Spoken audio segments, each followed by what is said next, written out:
E agora, com você, diretamente do Templo de Salomão, a Palavra Amiga do Bispo Macedo.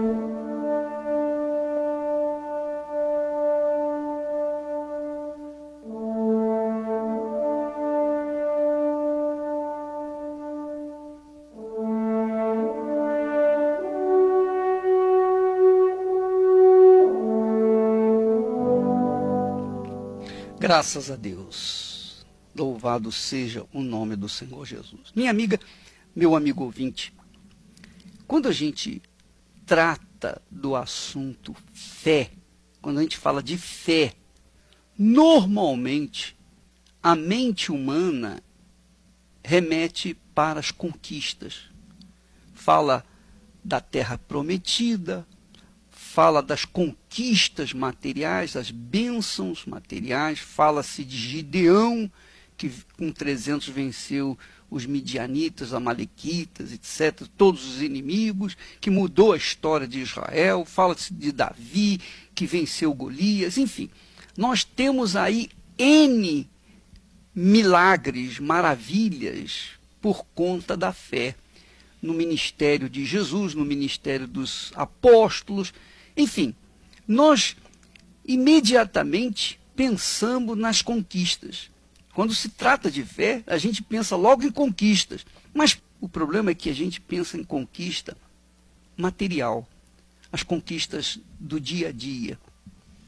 E a verdade é que poucas pessoas, infelizmente, se dão conta de que a fé, a grande fé, o maior poder da fé, a maior virtude da fé, não são as conquistas pessoais do dia a dia, não são as vitórias que nós alcançamos nas nossas lutas diárias, mas a maior glória da fé é a conquista da vida eterna, da vida prometida pelo Senhor Jesus. Essa é a conquista mais gloriosa da fé. Esta é a virtude mais poderosa da fé. Jesus disse, só para você ter uma ideia, que o reino de Deus, desde os dias de João Batista até agora, o reino de Deus é tomado por violência. A fé na conquista da vida eterna, ela tem que violentar o próprio ser, a vontade humana. Desde os dias de João Batista, o reino dos céus é tomado, é violentado, e só os violentos, os corajosos, os valentes tomam posse dele. O que significa isso? Doutra feita lá em Apocalipse, fala que os covardes não entrarão no reino de Deus. E fala o destino dos covardes, além de outros. E quando se trata de covardes, e quando se trata de conquistar o reino dos céus, de violentar a própria vontade para alcançar o reino dos céus, a fé é única, a fé é singular. A fé é o único poder capaz de fazer-nos tomar posse daquilo que é eterno, que é a vida eterna. Por isso é que o Senhor, o Deus Altíssimo, diz: o meu justo viverá pela fé, que quer dizer, aquele que eu justifico por meio da sua fé.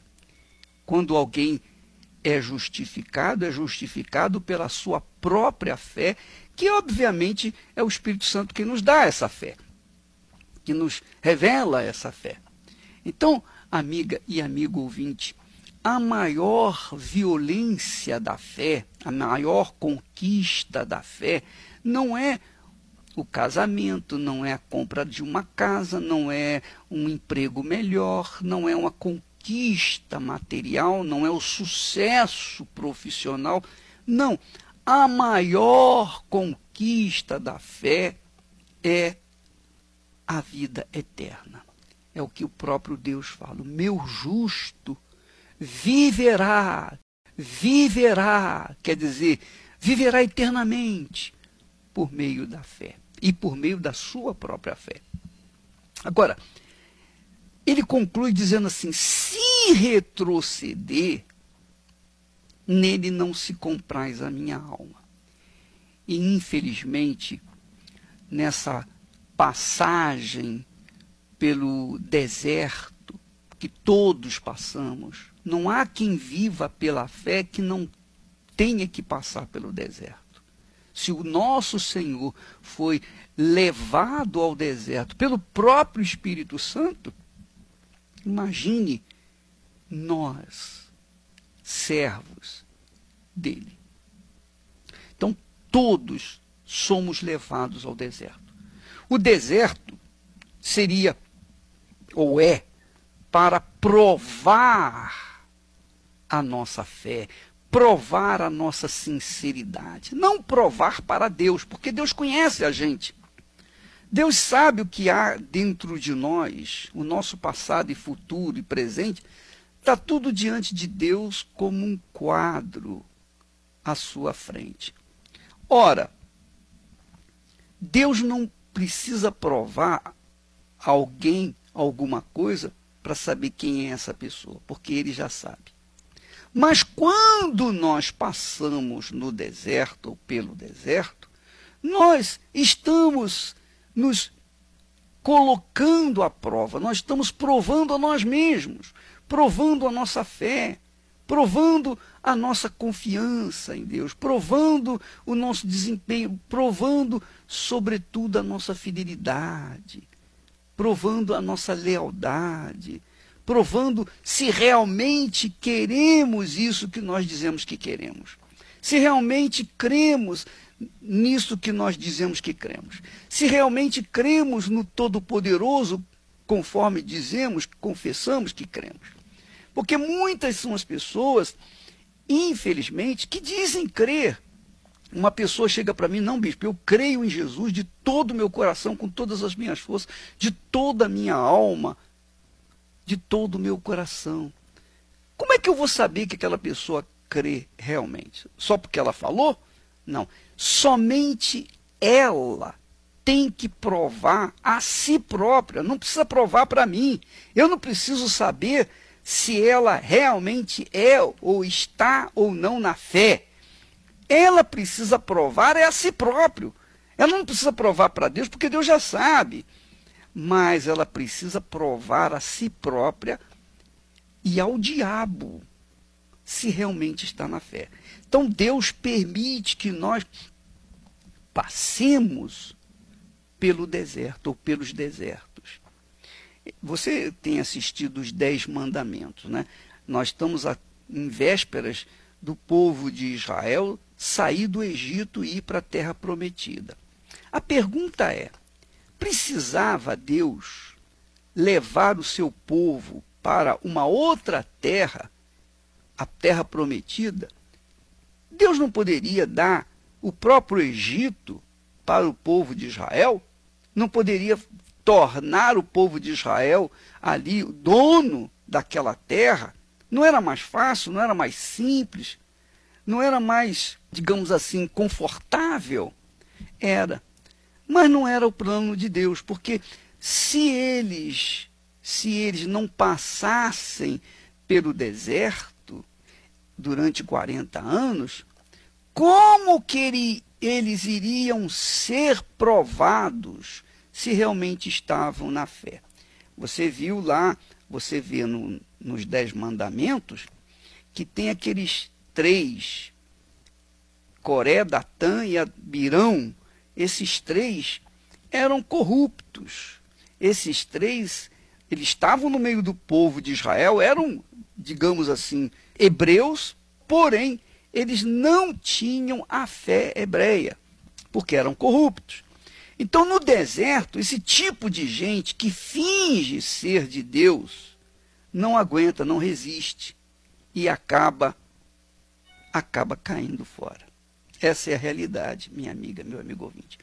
Então, você passa pelo deserto, acontece um problema grave na sua vida, acontece um desastre espiritual na sua vida, você não entende por que aconteceu. Poxa, minha vida estava tudo certinho, tudo arrumadinho, minha casa estava de pé, minha família e tal. De repente, aconteceu um desastre.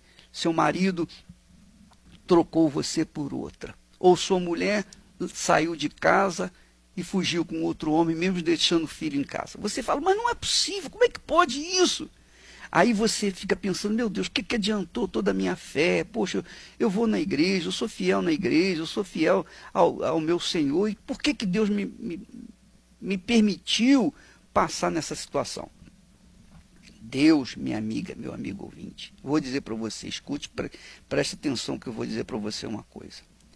Você sabe que Deus não cria os seus filhos numa boa, no jardim. Quando ele criou Adão e Eva e colocou no jardim, lá no jardim, Adão e Eva caíram. Lá no jardim, Adão e Eva se corromperam. Lá no jardim, Adão e Eva deram ouvidos à voz do diabo. Ora, Deus não nos ensina no jardim. Deus só nos ensina, só nos orienta, só nos dá lições no deserto. Quem não estiver no deserto não aprende. Não aprende. Só no deserto as pessoas são preparadas para servir a Deus, para tomar posse da terra prometida. Essa é a pura realidade. Pergunto eu a você, qual foi o herói da fé que não passou pelo deserto? Diga para mim, veja na Bíblia se tem alguém, se tem algum herói da fé na Bíblia que não teve o seu deserto. Não, todos passaram pelo deserto. Eu falo por mim mesmo, eu falo pela minha própria pessoa, eu sou testemunha disso.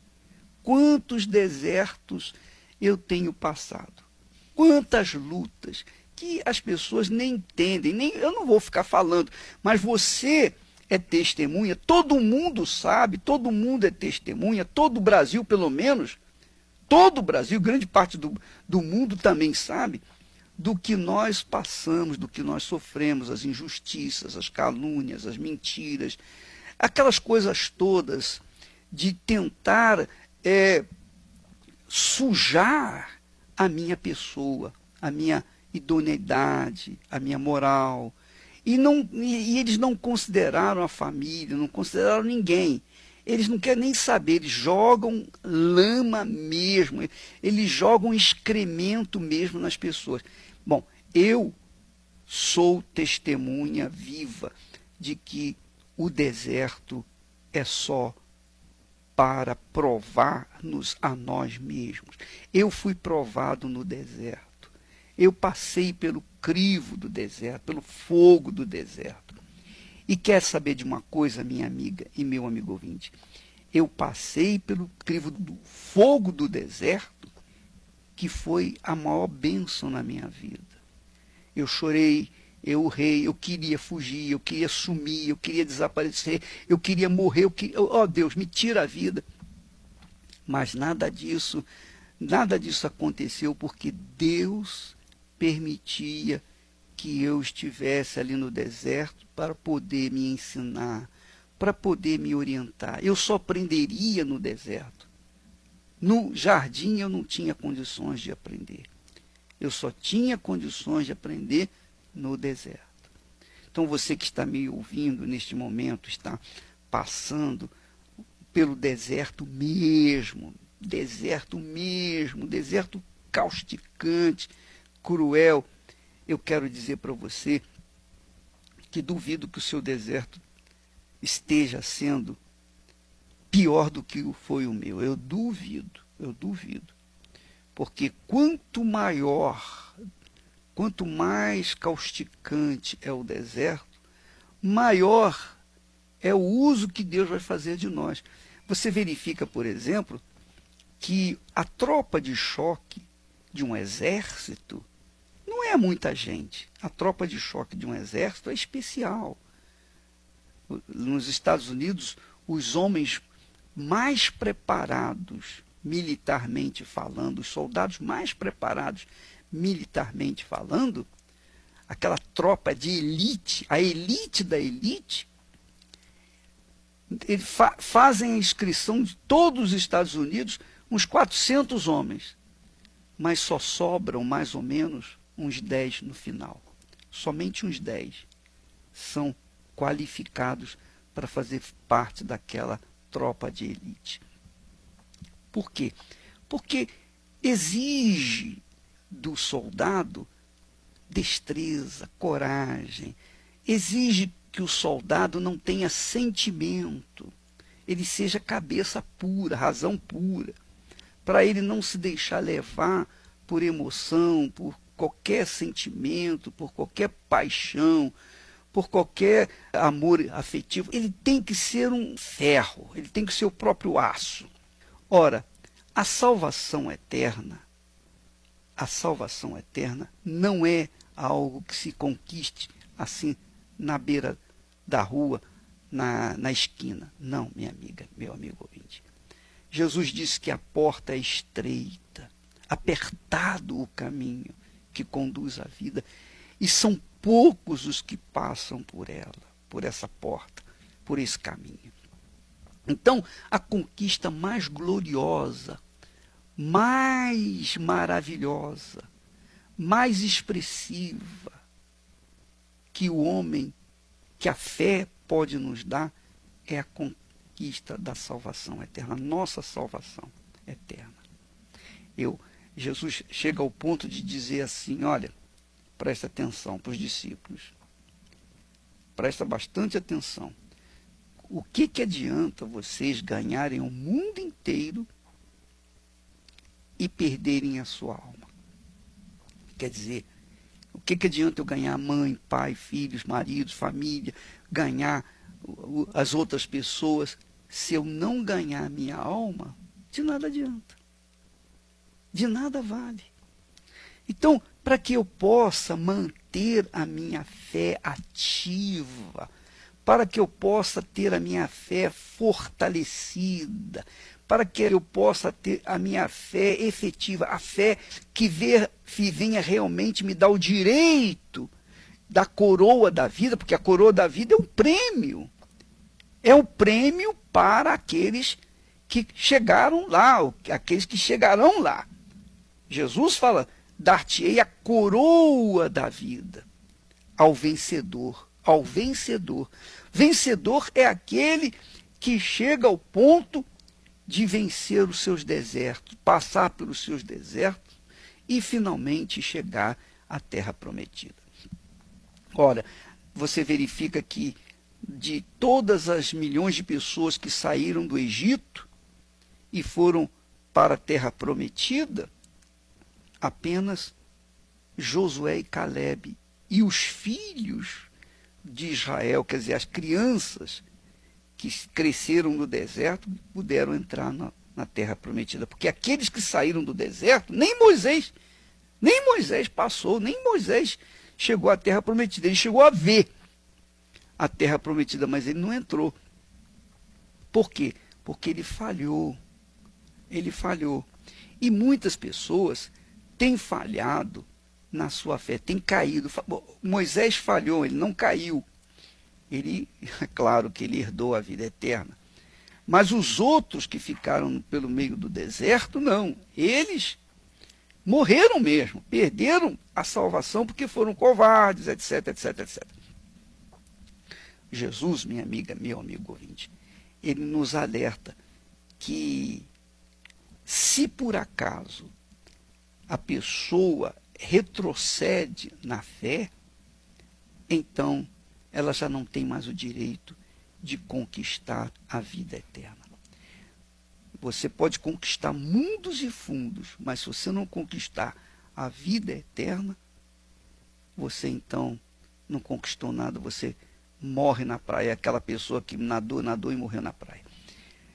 Portanto, quando Deus fala, o meu justo viverá, quer dizer, terá vida eterna pela fé, e se retroceder nele não se compraz a minha alma, então, minha amiga, meu amigo ouvinte, nós vivemos nessa guerra a cada dia. É a guerra nossa de cada dia. A guerra que nós enfrentamos a cada dia da nossa vida por meio da fé e para a fé e fortalecimento da fé. Então nós não podemos, você não pode, eu não posso, nós não podemos reclamar, lamentar dos desertos. Nós temos que seguir firmes. O soldado, quando vai para a guerra, ele não fica lamentando, puxa, essa guerra, poxa vida, não é possível, eu tenho que matar, estou sujeito a morrer, nada disso. Ele tem que ir para frente, ele não pode ter nem tempo para pensar. Ele tem que ir em frente. Assim é a fé, minha amiga, meu amigo. E para que essa fé seja fortalecida, consistente, para que essa fé seja pragmática, ela tem que passar pelo fogo, ela tem que ser forjada no fogo 7 vezes mais quente. 7 vezes mais quente quer dizer, eu estou falando na perfeição do calor, na perfeição do calor. O maior calor possível, ela tem que ser forjada para poder resistir os dias maus, para que depois de ter vencido tudo, ela possa estar inabalável. Quer dizer, uma fé inabalável, para a pessoa chegar ao ponto de ter uma fé inabalável, a pessoa tem que passar pelos desertos. Eu disse desertos, não é um deserto não, desertos. E quanto mais causticante, quanto mais calorento for o deserto, quanto pior for o deserto, mais a fé daquela pessoa fica resistente aos outros trancos da vida. E, consequentemente, ela se torna inabalável. Por quê? Porque a pessoa, depois que passou por tantos problemas,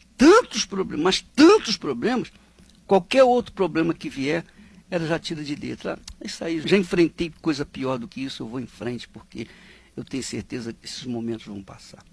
Então, minha amiga, meu amigo, a fé inabalável trata-se de uma fé que já não mais se importa com os problemas, as dificuldades, as lutas, as tribulações que tem que enfrentar, porque a pessoa chega ao ponto de dizer, olha, eu não tenho mais nada a perder.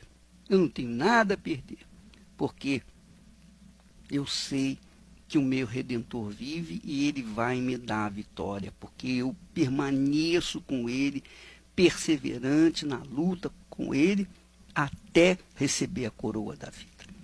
Essa é a fé que nós temos que investir, essa é a fé que nós temos que conservar, de guardar, essa é a fé que nós temos que proteger, blindar, para que não venhamos perder o que a fé traz para a gente, que é a coisa mais gloriosa, que é a vida eterna.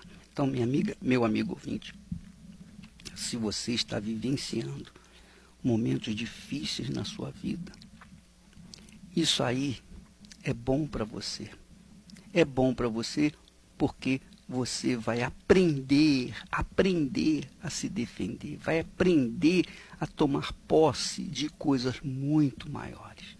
Foi assim comigo, foi assim com o pessoal, os heróis da fé do passado, bíblicos, e isso é o que tem que acontecer. Deus, então, permite que nós passemos pelos desertos para a gente aprender a viver, para a gente aprender a ter a fé resistente e chegar ao ponto de ser inabalável. Senhor Jesus, Tu és a minha adoração. A minha vida está todinha em Tuas mãos. Por isso eu digo nesse canto que eu Te adoro tanto e que Tu és para mim a luz do meu viver. Pois Tu me tiraste de um profundo abismo, onde por minha culpa eu fui cair. Então clamei por teu poder, ó Jesus Cristo. Gritei, Senhor Jesus, livra-me disto, arranca-me do abismo em que eu caí. E então notei que só depois de eu ter me arrependido, aí então foi que eu fui socorrido pelas misericórdias do Senhor Jesus, e me trouxeste, Senhor, das trevas para a luz.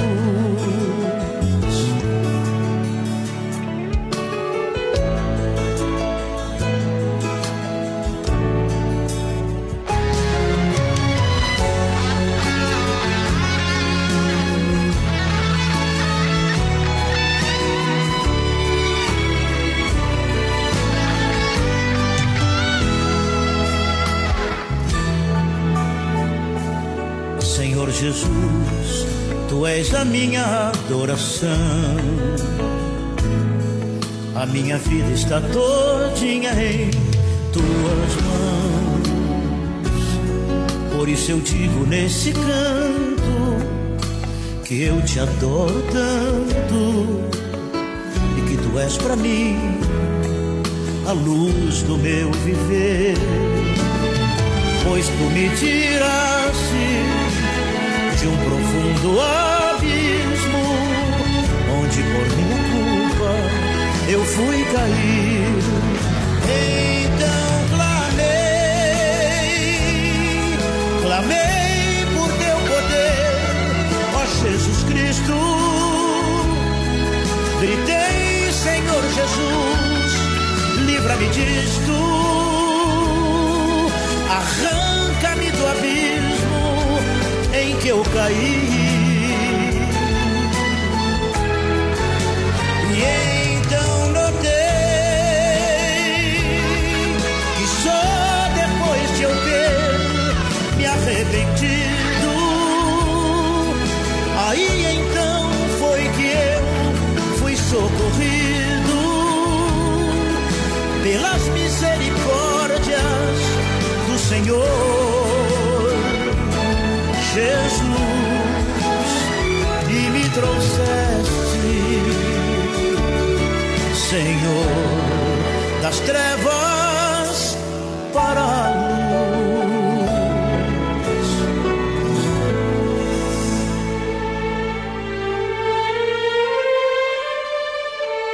A fé emotiva obedece cegamente à voz do coração. A fé consciente é uma questão de obediência à palavra de Deus. A fé emotiva segue os impulsos dos sentimentos. A fé consciente exige a renúncia dos impulsos do coração. A fé emotiva torna a pessoa fraca, débil, impotente. A fé consciente remove montanhas, traz à existência as coisas que não existem. A fé emotiva se alimenta de fantasias, ilusões e entusiasmos. A fé consciente faz nascer o sonho realizável. Enfim, torna possível o impossível. Igreja Universal do Reino de Deus, vivendo a fé consciente na prática da Palavra de Deus. Graças a Deus, minha amiga, meu amigo ouvinte, eu tenho trabalhado, lutado e procurado levar às pessoas essa fé consciente, a fé inteligente, que é a fé que nos traz resultados eternos, não resultados passageiros, mas eternos. Há quem use a fé para tomar posse de coisas terrenas, passageiras, mas Quem é inteligente investe na fé para tomar posse de coisas eternas, que vão durar por toda a eternidade. Essa é a minha fé e é isso que eu tento passar para as pessoas.